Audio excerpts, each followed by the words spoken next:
serei grato a Deus por tudo que Ele é, tudo que Ele tem feito. Principalmente esse ano, falei desse testemunho, Deus me surpreendeu muito.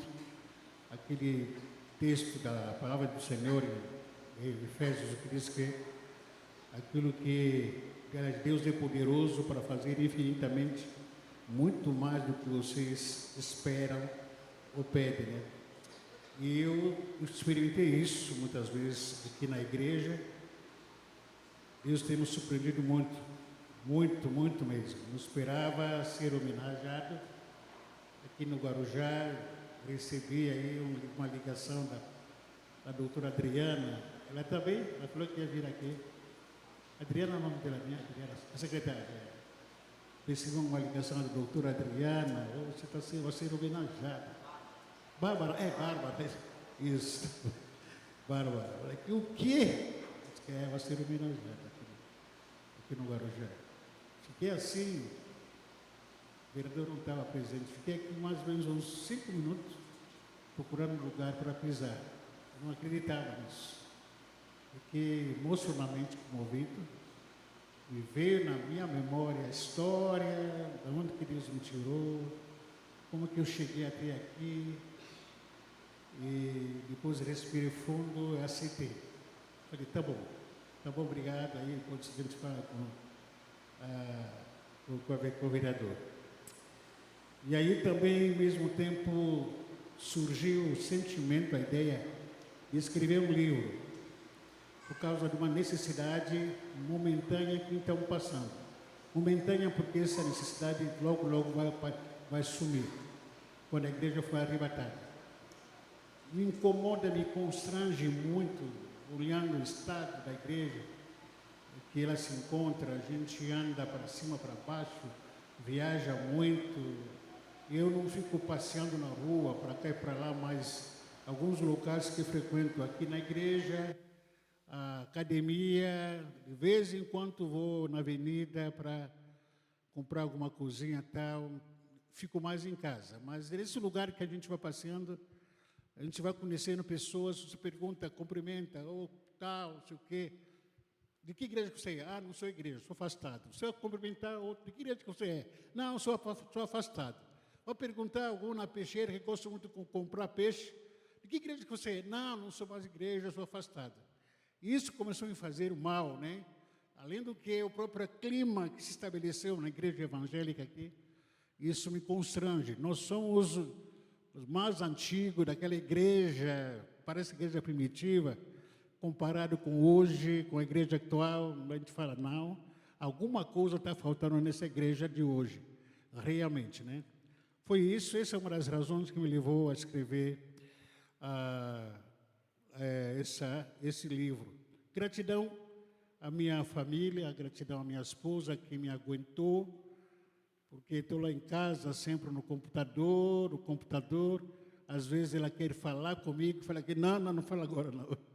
Quer falar comigo, mas não, depois a gente fala. Ela quer falar contigo, não, espera, depois a gente conversa. Mas ela tem tido muita paciência aí comigo, e para poder estar escrevendo, gratidão. Mais uma vez, por você ter tirado o seu tempo para estar aqui. Obrigado às autoridades que aqui presentes estão, a pastora Mesquita, a pastora Leia, a pastora João e a pastora Elda, acabaram de chegar aqui. Obrigado aí para o pastor Sérgio também, pastor Ivanildo, pastor Adriana, não sei mais, tem mais outro pastor aí, que não estou me lembrando agora, mas obrigado para a nossa irmã Miriam, essa mulher guerreira, essa mulher valente, essa mulher que inspira muita gente. Irmãos, pastores, amigos, quiser escrever o livro, conversa com ela. Fique em pé, irmã Miriam. Olha para ela, para a pessoa te conhecer. Olha para lá. Aplauda ao Senhor pela vida dessa irmã.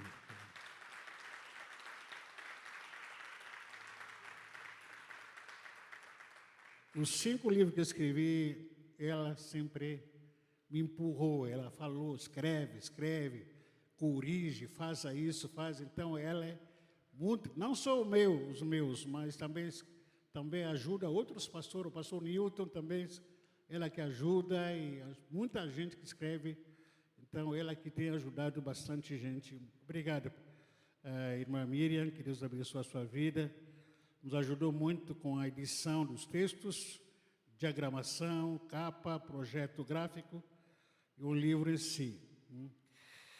Deixa eu orar um pouquinho antes de a gente continuar falando, conversando aqui. Querido Deus, muito obrigado nessa noite. O Senhor tem a nossa história aqui. Não estamos aqui para promover algum livro, algum material.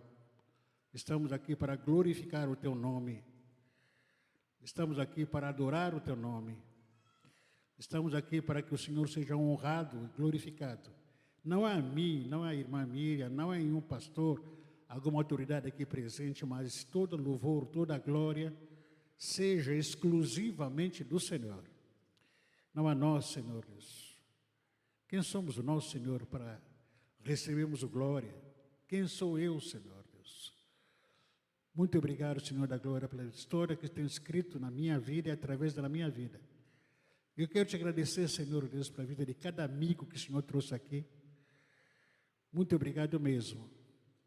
O Senhor tem nos ensinado, na Tua palavra, a dizer que o Senhor não une pessoas. O Senhor une as pessoas com propósito. Por isso que, Senhor da glória, esses amigos estão aqui com o mesmo propósito, glorificar o Teu nome. Muito obrigado, Senhor Deus, para cada um deles. Abençoe, guarde cada família aqui presente, Senhor. E, de alguma forma, também nos consagramos esse livro nas Tuas mãos. Acima de tudo, a Bíblia, que é a Tua palavra. A Bíblia, que é a Tua palavra, que nós não podemos abrir mão. Por isso que te pedimos todo louvor, toda honra, toda glória, seja dado ao Senhor. Em nome de Jesus, amém. Amém.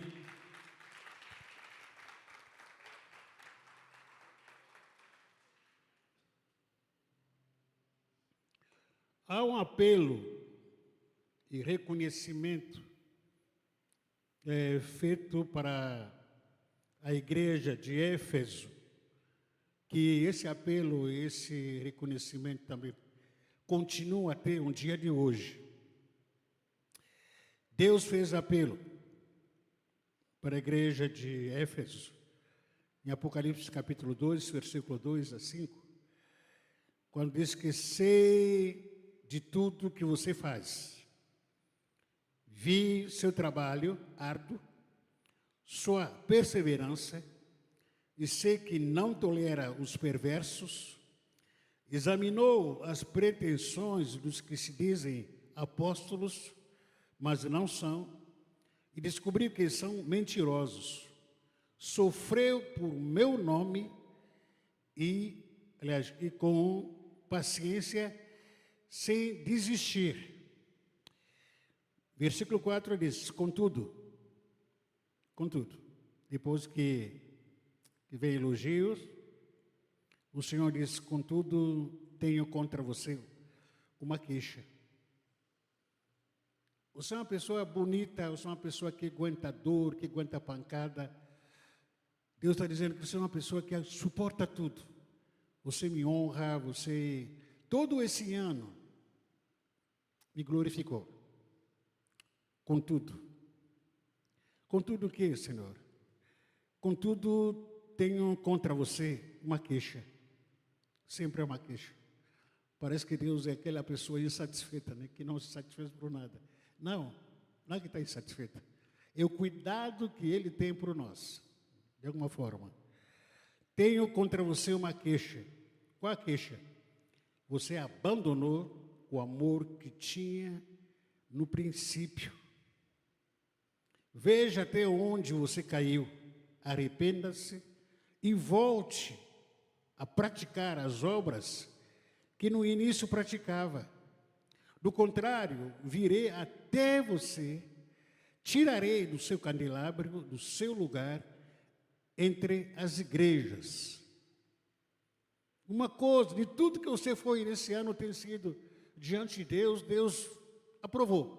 Porém, parece que sempre tem um porém. Porém, tem algo contra você. Você foi nota 8 naquela área, você se cuidou da saúde, ganhou dinheiro, você evangelizou, discipulou, me adorou, porém. Aí quando chega no porém, parece que a gente toma um susto, né? Mas, Senhor, o que eu fiz até agora? Tentei te agradar, nem, mas porém, tem uma queixa que eu faço contra você. Qual é a queixa?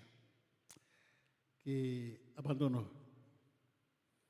O primeiro amor. Você não me ama mais como você me amava. Você já me amou o suficiente.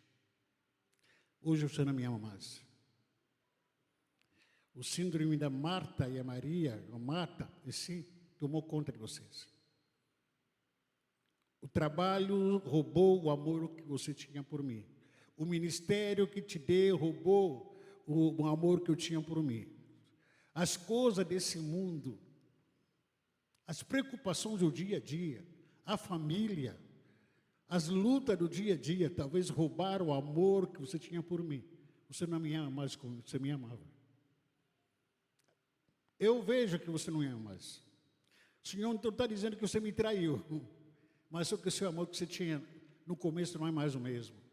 Aquele amor que você era apaixonante, que você entrava na minha presença e me adorar, e adorar a mim, e me servir com aquela alegria, e me buscar, independentemente de qualquer circunstância, debaixo da chuva, sol, você me buscava, você me adorava, me servia, independentemente com fome, com sede, você sempre estava me adorando. Mas agora não é mais a mesma coisa.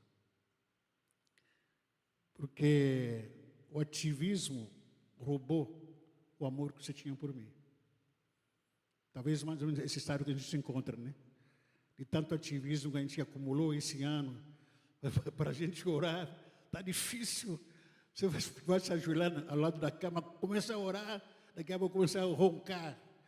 O ativismo foi tanto, né? Esse ano, daqui a pouco você começa a ler a Bíblia, começa a cochilar. Isso não tem mais aquele apego, aquele amor, aquele primeiro amor que a gente tinha no começo. E esse tipo de amor que o Senhor está lembrando, que deixou saudade. Quando a gente se lembra como que a gente era. Que saudade daquele momento, né? Que saudade daquela época que a gente tinha. A gente era bem infantil, criança, parece crianças. A gente aprendia com todo mundo. Alguém abria a Bíblia, a gente queria sentar, queria ouvir. Que saudade daqueles momentos que a gente tinha. Praticamente a gente andava a pé. Eu já andei a pé uma distância daqui até Gonzaga, a pé, para ir ouvir a palavra do Senhor. Não tinha cantor, não tinha ninguém, nada disso, só para estudo bíblico. Agora, se você me falar andar daqui até Gonzaga a pé, vou falar para você, está amarrado. Que a barriga cresceu, a idade não é mais a mesma, cansaço veio. Mas o que nos movia no passado? É a paixão, o amor. E hoje? Acabou. É isso que o Senhor está dizendo, que você não me ama mais como você me amava. Jeremias, o profeta Jeremias recebeu uma profecia da parte do Senhor, quando o Senhor disse para ele, lembra-me, Jeremias 2, versículo 2, lembra-me de como você desejava me agradar quando era uma jovem noiva. Muito tempo atrás, você me amava e me seguia, até mesmo no deserto. O amor de um adolescente, o amor de uma jovem apaixonado pelo seu noivo e pelo seu namorado. O amor que a gente tinha por Deus. Para onde foi esse amor? Se Deus tivesse um termômetro que pudesse fazer uma análise rápida desse amor que restou, o seu amor por Deus. Ou se tivermos colocado esse amor numa balança, ou se pudesse, Deus desse uma nota de 0 a 10. Qual é a nota que Deus me daria em relação ao seu amor que eu tenho por Ele? Que nota que Deus me daria? Hoje, 10. Você teria nota 10? Eu não. eu não teria essa nota 10, não. E muitas vezes eu não sou mais aquele novo convertido que eu era. Talvez, assim, falando sinceramente, pudesse receber um 6 ou 7. Mas de 10, talvez, para mim, não. Mas estou tentando manter isso. Então, é isso que Deus está querendo trazer no nosso dia, nesse dia que está enfrentando tanto a diversidade. Estou compartilhando essa ideia com vocês, que eu coloquei no livro. Como falei, eu já confessei várias vezes para os irmãos que não tinha mais intenção de escrever livro. Primeiro que percebi que o brasileiro, não todo mundo, mas o brasileiro não gosta de ler, gosta de ver imagens. Ler, não. Se tirar foto e colocar aqui, todo mundo vai ficar curioso para ler. Mas se perguntar quantos que leram a Bíblia hoje? Tem gente que vai dizer que, porque perdi meu óculos, que estava aqui na cabeça. Perdi o óculos, não consegui encontrar o óculos. Porque não tive tempo. Por quê? Por quê? E, infelizmente, nós temos essa cultura de pouca leitura, com todo o respeito. Mas escrever livro custa muito caro. Muito caro mesmo. E quando a irmã Miriam me perguntou, aliás, falou para mim, quanto que a gráfica ia cobrar? Ela falou, vai cobrar X. Eu disse, misericórdia, e agora? E agora? O que eu vou fazer? Para onde que eu vou procurar esse dinheiro? Mas, graças a Deus, Deus me mostrou uma saída. Tinha uma reserva comigo mesmo, aí falei que eu não vou ter que usar essa reserva, vou fazer investimento. Não sei se eu vou ter retorno com isso, mas eu vou pegar, estou arriscando a minha reserva para escrever livro, se vai ter retorno ou não, está na mão do Senhor. Então, não queria escrever livro, tinham todas as limitações, como falei aqui domingo passado, em outros momentos também falei, mas uma das razões que me levou a escrever livros aqui foi pelo estado no qual a igreja em geral, não é uma denominação só, a igreja se encontra nesse momento. A igreja evangélica, de uma forma geral, ela se encontra em tempo de apostasia, esfriamento do amor. A igreja está passando um momento que nunca passou, que nós estamos enfrentando hoje, apostasia, abandono de amor e esfriamento de amor. A gente não ama mais a Deus. A gente entra no culto para adorar o Senhor, já começa a olhar para o relógio. A gente não ama mais a Deus. Essa é a grande verdade que a gente não quer assumir. A gente tenta se esquivar para a gente falar que a gente ama a Deus, mas, de fato, nossa intimidade, a gente não ama mais a Deus. Você entra na igreja, parece que entra num ambiente como esse, num ambiente de culto, você sente, parece que está sendo obrigado a estar aqui. Você está sendo obrigado a estar aqui. Não vê a hora de que sair fugindo, ir para a pizzaria, para a praia, para shopping, para não sei o quê, para lazer. Menos aqui. Menos aqui. Parece que o ambiente culto se tornou muito tóxico. Parece que o pastor, você fala mal da gente, né? Confronta a gente, confronta. Então, a igreja está experimentando o esfriamento de amor. Encontro muita gente, como falei aqui, frio na fé, muita gente afastada dos caminhos do Senhor. Não tenha medo, eu quero pedir ajuda para os irmãos. Eu sei que, para o pessoal que está aqui, diante da demanda que nós estamos enfrentando, como Guarujá, como Brasil, nós somos aqui uma gota no oceano. Mas a diferença que você pode fazer, não estou aqui preocupado com o dinheiro, não estou preocupado com venda, se vai entrar, não vou vender não, mas se você conseguir colocar esse livro na mão de uma pessoa que não está vindo na igreja, que não está mais nos caminhos do Senhor, Deus vai te agradecer. Obviamente, queria colocar a Bíblia, porque, em primeiro lugar, a Bíblia.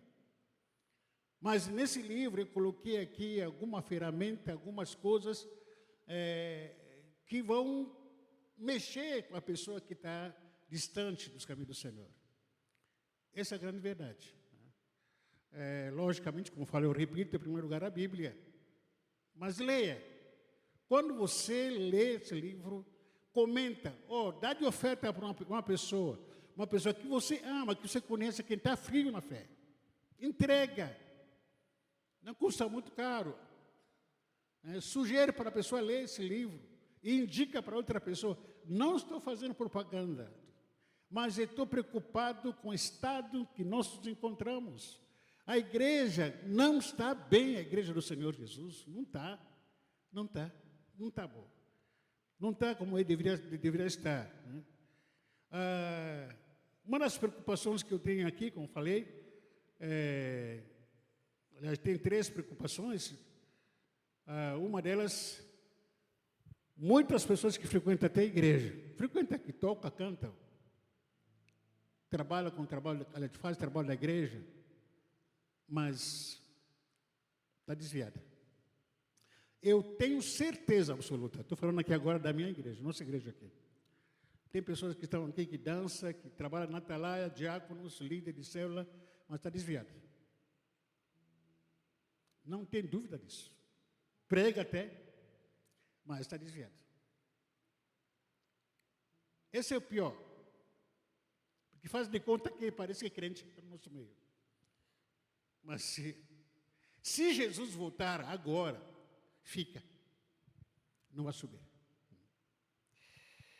Outra preocupação pelo qual me levou a escrever esse livro é, eu e você que estamos aqui, o que o Senhor disse para a igreja de Esmirna, e este é um desafio que eu seguro para mim mesmo, que eu seguro na mão, bem forte, bem firme, aquilo que o Senhor disse para a igreja de Esmirna, em Apocalipse capítulo 3, versículo 7.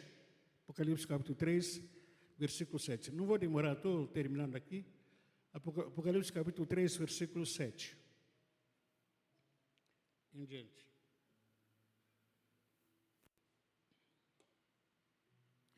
O Senhor diz para a igreja de Esmirna, no capítulo 3, versículo 7 de Apocalipse. E ao anjo da igreja que está em Filadélfia, escreve: isso o que é santo, o que é verdadeiro, o que tem a chave de Davi, o que abre e a ninguém fecha, e fecha e ninguém abre. Eu sei as tuas obras, e eis que diante de ti pus uma porta aberta, e ninguém a pode fechar. Tendo pouca força, guardasse a minha palavra e não negasse o meu nome. E eis que farei aos da sinagoga de Satanás, aos que dizem judeus e não são, mas mentem. E eis que eu farei que venha e adorem prostrado aos teus pés, e saiba que eu te amo. Como guardasse a palavra da minha paciência, também eu te guardarei da hora da tentação que há de vir sobre todo o mundo, para tentar os que habitam na terra. Versículo 11 agora diz o seguinte: eis que venho sem demora. Você tem dúvida que Jesus Cristo está querendo voltar a qualquer hora? Eis que vem sem demora. Guarda. Gosto muito desse conselho. Guarda o que tens, para que ninguém tome a tua coroa. O que estou querendo sugerir para você, nosso amigo, que me veio aqui, me prestigiar, ou nos prestigiar aqui, mesmo com o esfriamento da fé de muitos, mesmo com a apostasia que a gente está enfrentando hoje, mesmo que o amor de muitos se esfriando, irmão, luta, guarda o que você tem. Talvez eu possa dizer que guarda o que sobrou em você. Não negocia a sua fé. Guarda. A luta é muito grande. Nos últimos dias, as lutas têm sido muito relevantes, muito grandes. Muita luta, é na família, é no serviço, na sociedade, dentro da igreja, a luta tem sido muito angustiante, mas, porém, guarda a minha fé. Não se venda por nada. A sua fé não tem preço. O seu caráter não tem preço. Tem valor. Não se entrega. Guarda o que você tem. Porque Jesus vem sem demora. E já que ele não está demorando, então segura bem firme. Bem firme. Aconteça o que acontecer. Não se venda. Não se venda. Não se entrega. Apanha o quanto for. É pancada, acusação aqui, calúnia acolá, seja como Palmeiras. Irmão William gostou. Não é o corintiano, né? Seja como Palmeiras. Por que não está no Palmeiras? É uma árvore, a única árvore que enverga, mas não quebra. A tempestade vem com tudo. Você já viu uma palmeira quebrada? E enfrenta a tempestade. De todos os lados. Mas não quebra. Guarda o que você tem em nome de Jesus. Amém, irmãos? Só para terminar aqui, eu sei que o caminho de volta é muito complicado, é difícil, desafiador voltar ao primeiro amor. Sei disso. Sei disso. Voltar a cantar, voltar a orar como antes, voltar a fazer como antes, desafiador. Parece que não, você não está fazendo nada de novo, né? Mas o caminho é esse. Aquele caminho que você pode achar que é enjoativo, não é nada de novidade, mas esse é o caminho. Seja constante. Seja constante. Porque quando você vai começar a orar, você vai começar a dizer, meu Deus do céu, estou orando, mas parece que Deus não está ouvindo, estou cansado, tal, estou lendo a Bíblia, parece que não estou entendendo nada, mas continua, seja constante. Orando, seja constante lendo a Bíblia, seja constante adorando, seja constante indo para a casa do Senhor, seja constante, não se entrega, porque a qualquer momento o fogo vai te pegar. A nossa vida espiritual parece que é uma ilustração, é como fogo, uma fusca velha. Quanto mais empurra, não está pegando. Empurra, não pega. Mas vai chegar algum momento que você vai empurrando, daqui a pouco, BUM! Pegou. Por quê? Constância. O que vai te levar no final para você conquistar não é a rapidez. Não é a sede pelo qual você quer buscar tudo em cima da hora, mas a constância. Seja constante, seja constante, seja constante. Isso vai te levar muito longe. Voltar para o primeiro amor não é fácil. O filho pródigo não voltou na casa do pai porque encontrou facilidade. Não. Nós temos aqui uma cultura que eu chamo de uma cultura ensoberbada. Por que ensoberbada? Se eu um dia fui o amigo do Alexandre, se um dia fui amigo do William, se um dia fui amigo do irmão Cido, não quero mais voltar com ele. Se a gente brigou, não volto mais. Soberba. Deus, por mais que você briga com ele, ou ele briga contigo, você nunca vai chamar Deus de ex-Deus. Nem tampouco ele vai te chamar de ex-filho. Você continua sendo filho, mesmo por ter abandonado ele. Ele vai continuar te chamando de filho, mesmo ter abandonado ele. Ele nunca vai te chamar, meu ex-filho. Nem tampouco você vai chamar ele de meu ex-pai. Não existe nenhum relacionamento de Deus com a gente dessa maneira. Para isso que a qualquer momento, se você quiser voltar no braço do Pai, Você pode voltar. Você é filho, ele é pai. Ele não é ex-pai. Já viu uma pessoa chamando de alguém? Aquele é meu ex-pai. A mulher pode chamar de ex-marido. Acabou. O homem pode ser chamado da minha ex-esposa. Acabou. Ex-pai, ex-Deus. Não existe. Porque ele continua Deus independentemente do estado que você se encontra. Ele é o seu pai. Ele é seu Deus. Você é filho. Volta para ele. Amém? Deixa eu orar mais uma vez. Obrigado aí por ouvir essa palavra. Leva ela em prática. Mais uma vez, Senhor, começar em mim, antes de falar com os meus irmãos aqui, meus amigos, em primeiro lugar comigo. Me capacita para lutar todo dia, para guardar o que o Senhor me deu. Porque o que o Senhor me deu, não foi o homem que me deu, não foi o mundo que me deu, não foi comprado numa loja, no mercado, mas o Senhor que me deu. O Senhor me deu o nome, o Senhor me deu a fé, o Senhor me deu a vida. Então, eu tenho que lutar todo dia para guardar o que eu tenho. Porque meu Senhor logo, logo virá nos buscar. Os sinais estão todos por aí, que o Senhor está para vir. Por isso que o Senhor da Glória guarda também a fé dos meus irmãos aqui presentes.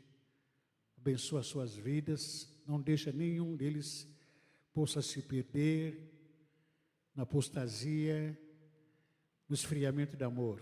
Pelo contrário, continua queimando o coração deles, continua agindo, Senhor da Glória. O teu fogo continua ardendo mais e mais na vida de cada um. No nome de Jesus. Amém. Amém. Glória a Deus. Andréia, a Michele, conseguiram comprar? Pergunta para a Andréia se conseguiu comprar. Sabe o que é?